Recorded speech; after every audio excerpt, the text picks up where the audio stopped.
ഓം ശ്രീമാത്രേ നമ. കാമേ സിന്ദൂറിലെ എല്ലാ പ്രിയപ്പെട്ടവർക്കും നമസ്കാരം. ശ്രീമദ് ലളിത സഹസ്രനാമ സ്തോത്രത്തിൽ 262 മുതൽ 269 വരെയുള്ള നാമമന്ത്രങ്ങൾ നമ്മൾ കണ്ടു. ഇന്ന് നോക്കാൻ പോകുന്നത് 270 മുതൽ 274 വരെയുള്ള നാമമന്ത്രങ്ങളാണ്. 270 നാമമന്ത്രം തിരോധാനകരി. തിരോധാനകരി എന്താണെന്ന് പറയുന്നതിന് മുന്നേ ആയിട്ട് ഇതുവരെ നമ്മൾ കണ്ടത് വശിന്യാദി വാഗ് ദേവതമാർ അമ്മയെ വർണ്ണിച്ചിരിക്കുന്നു. അമ്മ ബ്രഹ്മരൂപിണിയായിട്ട് സൃഷ്ടിയും ഗോവിന്ദരൂപിണിയായിട്ട് സ്ഥിതിയും രുദ്രരൂപിണിയായിട്ട് സംഹാരവും ചെയ്യുന്നു. അതിനുശേഷം വർണ്ണിക്കുന്നു അമ്മ തിരോധാനകരിയാണെന്ന്. തിരോധാനം എന്നാൽ മറയ്ക്കുക എന്നാണ് അർത്ഥം. ഒന്നും അവശേഷിപ്പിക്കാതെ നശിപ്പിക്കൽ. ദേവീ മഹാത്മ്യത്തിലെ പ്രാധാനിക രഹസ്യത്തിൽ ബ്രഹ്മവിഷ്ണു മഹേശ്വരന്മാർ അമ്മയിൽ നിന്ന് തന്നെ ഉണ്ടായതാണെന്ന് നമ്മൾ കണ്ടു. സൃഷ്ടിസ്ഥിതി സംഹാരകാരകന്മാരായ ആ ബ്രഹ്മവിഷ്ണു മഹേശ്വരന്മാരെ ആ സൃഷ്ടിസ്ഥിതി സംഹാരം കഴിഞ്ഞ് വീണ്ടും തിരിച്ച് തന്നിൽ തന്നെ ലയിപ്പിച്ച് ആ അമ്മ സ്വയം സദാശിവ തത്വത്തിൽ ലയിക്കുന്നു. അതുകൊണ്ട് തന്നെ അമ്മയെ തിരോധാനകരി എന്ന് പറയുന്നു. അതോടുകൂടി പരമാണു മുതൽ പ്രപഞ്ചം വരെ ഇല്ലാതാകുന്നു. അപ്പോൾ കോടി കോടി ബ്രഹ്മാണ്ടങ്ങൾ ഉണ്ടെന്നും അതിൽ കോടി കോടി ബ്രഹ്മവിഷ്ണു മഹേശ്വരന്മാരുണ്ടെന്നും അവർക്കും ജനന മരണങ്ങളൊക്കെ ബാധകമാണെന്നും അവർ അവസാനം അമ്മയിൽ തന്നെ ലയിക്കുന്നു, വീണ്ടും അമ്മയിൽ നിന്ന് തന്നെ ഉണ്ടാകുന്നു എന്നും നമ്മൾ മനസ്സിലാക്കേണ്ടതാണ്. 271 നാമമന്ത്രം ഈശ്വരീ. ഇവിടെ ഷ പ്ലസ് വായാണ് ഈശ്വരി എന്ന് തന്നെയാണ് ജപിക്കേണ്ടത്. ഈശ്വരി എന്നൊന്നും ജപിച്ചു പോകരുത്. ഈശ്വരി, ഈശ്വര രൂപിണി, അത് തന്നെയാണ് ഇവിടെ. ശിവൻ ഈശ്വരൻ, സാക്ഷാൽ മഹാദേവി ശിവ, ആ അമ്മ ഈശ്വരി. ഇവിടെ ഒരു കാര്യം കൂടി ചേർക്കാനുണ്ട്. 270 നാമമന്ത്രമായ തിരോധാനകരി പ്ലസ് 271 നാമമന്ത്രമായ ഈശ്വരി, ഇത് രണ്ടും കൂടി ഒരുമിച്ചിട്ടാണ് ജപിക്കേണ്ടത്. അപ്പോൾ തിരോധാനകരി ഈശ്വരി എന്ന് വരും. ഇതിവിടെ ഞാൻ ചേർത്തിട്ടുണ്ട്. തിരോധാനകരി എന്ന് കഴിഞ്ഞ് പദച്ഛേദം ചെയ്തിട്ട് ഈശ്വരി ഈശ്വരി എന്ന് ചേർത്തിട്ടുണ്ട്. അപ്പോൾ തിരോധാനകരി ഈശ്വരി എന്ന് ജപിക്കുക. 272 നാമമന്ത്രം സദാശിവ. ശിവ സദാശിവ. ഇവിടെ ദ ശ്രദ്ധിക്കണം, അല്പപ്രാണനാണ്. ധ സദാശിവ എന്നൊന്നും ഉച്ചരിക്കരുത്, സദാശിവ എന്ന് മാത്രമേ ഉള്ളൂ. സൃഷ്ടിസ്ഥിതി സംഹാരകാരന്മാരായ ബ്രഹ്മവിഷ്ണു മഹേശ്വരന്മാരെ തന്നിൽ തന്നെ ലയിപ്പിച്ച് സ്വയം സദാശിവ തത്വത്തിൽ ലയിക്കുന്ന തിരോധാനകരിയാണ് ആ അമ്മ എന്ന് നമ്മൾ കണ്ടു. അപ്പോൾ സദാശിവനിൽ നിന്നും അഭിന്നയായ ആ മഹാദേവിയെ സദാശിവ എന്ന് വിളിക്കുന്നു. ശിവനും ശക്തിയും ചേർന്ന് ശിവശക്തിക്ക് രൂപിണി. സദാശിവൻ ശക്തിയോട് ചേരുമ്പോൾ പ്രപഞ്ചോൽപത്തി ഉണ്ടാകുന്നു. അപ്പോൾ ശുദ്ധ സത്വസ്വരൂപനായ ആ ഈശ്വരൻ സദാശിവൻ, ആ ശുദ്ധ സത്വസ്വരൂപയായ ആ മഹാദേവി സദാശിവ.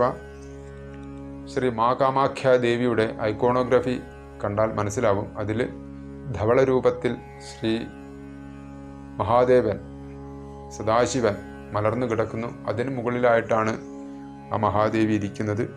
അങ്ങനെയാണ് അത് ചിത്രീകരിച്ചിട്ടുള്ളത്. അപ്പോൾ സദാശിവനിലും മുകളിലാണ് സദാശിവ എന്ന് നമ്മൾ മനസ്സിലാക്കേണ്ടതാണ്.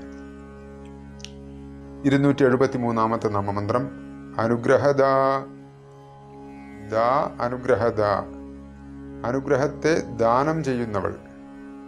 ശ്രീമദ് ലളിത സഹസ്രനാമ സ്തോത്രം ജപിക്കുന്ന ഭക്തന്മാർക്ക് അനുഗ്രഹം നൽകി അവർക്ക് ആവശ്യമുള്ളതെല്ലാം നൽകുന്നവൾ.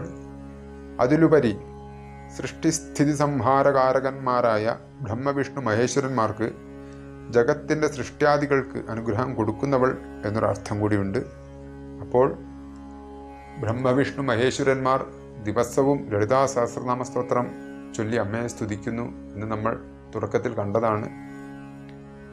അപ്പോൾ അങ്ങനെയുള്ള ആ ശ്രീമദ് ലളിതാ സഹസ്രനാമ സ്തോത്രമാണ് നമ്മൾ പഠിച്ചുകൊണ്ടിരിക്കുന്നത്. അപ്പോൾ അത്രത്തോളം ഭയഭക്തി ബഹുമാനത്തോടെ ഗൗരവത്തോടെ കാണേണ്ട ഒന്നാണ് ലളിതാ സഹസ്രനാമ സ്തോത്രം. അതുകൊണ്ട് തന്നെയാണ് അതിന് ഇത്രയും പോപ്പുലാരിറ്റിയും ഇത്രയും ഫലസിദ്ധിയും. ഇതിൽ 272 നാമമന്ത്രവും 273 നാമമന്ത്രവും സദാശിവ പ്ലസ് അനുഗ്രഹത, ഇത് രണ്ടും കൂടി ഒരുമിച്ചിട്ടാണ് ചൊല്ലേണ്ടത്. ഇവിടെ സദാശിവ കഴിഞ്ഞ് ഒരു എഫ് പോലെ ഒരു ചിഹ്നമുണ്ട്, അതിനുശേഷം അനുഗ്രഹത. അപ്പം എഫ് പോലെയുള്ള ആ ചിഹ്നം അതിന് പറയുന്ന പേരാണ് അവഗ്രഹ ചിഹ്നം. ഈ അവഗ്രഹ ചിഹ്നം വന്നു കഴിഞ്ഞാൽ നമ്മൾ മനസ്സിലാക്കേണ്ടത് അവിടെ ആ എന്നാണ് ചേർക്കേണ്ടത്. ഇപ്പോൾ 2 അവഗ്രഹ ചിഹ്നം വന്നാൽ ആ എന്ന് ചേർക്കണം, ആ നീട്ടിയിട്ട് ഉച്ചരിക്കണം. ഇവിടെ സദാശിവ കഴിഞ്ഞു, പിന്നെ വീണ്ടും അനുഗ്രഹത എന്ന് ആയിൽ തുടങ്ങുന്നത് കൊണ്ടാണ് അവിടെ സംസ്കൃത സന്ധി നിയമം അനുസരിച്ചിട്ട് അവഗ്രഹ ചിഹ്നം ഇട്ടിട്ടുള്ളത്. അപ്പോൾ അതുകൊണ്ട് തന്നെ നമ്മൾ മനസ്സിലാക്കേണ്ടത് അവിടെ ആ ചേർത്ത് കൊണ്ടാണ് ഈ നാമമന്ത്രങ്ങൾ സന്ധിയോടുകൂടി ഉച്ചരിക്കേണ്ടത്. അപ്പോൾ സദാശിവാനുഗ്രഹത എന്ന് വരും. അതല്ലാതെ സദാശിവ അനുഗ്രഹത എന്ന് മുറിക്കരുത്, സദാശിവാനുഗ്രഹത എന്ന് വരണം. സദാശിവാനുഗ്രഹത എന്ന് ഉച്ചരിക്കുക. ഇനി 274 നാമമന്ത്രം പഞ്ചകൃത്യപരായണ. പരായണ, പഞ്ചകൃത്യപരായണ. ഈ നാമമന്ത്രത്തിന്റെ അർത്ഥം പഞ്ചകൃത്യങ്ങളിൽ താല്പര്യമുള്ളവൾ, അല്ലെങ്കിൽ പഞ്ചകൃത്യങ്ങൾ ചെയ്യുന്നവൾ. അപ്പോൾ പഞ്ചകൃത്യങ്ങൾ ഏതാണെന്ന് നമുക്ക് നോക്കാം. നമ്മൾ ഇതുവരെ കണ്ടതാണ്, അതെല്ലാം കൂടി ഒന്ന് കൂട്ടിച്ചേർത്ത് വായിക്കാം. നമ്മൾ കണ്ടു, അമ്മ സൃഷ്ടികർത്രിയാണ്, ഗോപ്ത്രിയാണ്. ഗോപ്ത്രി എന്നാൽ മറയ്ക്കൽ എന്നും രക്ഷിക്കൽ എന്നും 2 അർത്ഥമുണ്ട്. പിന്നെ സംഹാരരൂപിണിയായി, തിരോധാനകരീശ്വരിയായി, അനുഗ്രഹതയായി അമ്മയെ നമ്മൾ കണ്ടു. ഈ പഞ്ചകൃത്യങ്ങളാണ്, ഈ 5 കാര്യങ്ങളെയാണ് പഞ്ചകൃത്യങ്ങൾ എന്ന് പറയുന്നത്. അതുകൊണ്ട് തന്നെ അമ്മ പഞ്ചകൃത്യ പരായണയാണ്. അപ്പോൾ ആ പഞ്ചകൃത്യ പരായണയായ മഹാദേവി എല്ലാവരെയും അനുഗ്രഹിക്കട്ടെ. ഓം ശ്രീ മഹാദേവ്യൈ നമഃ.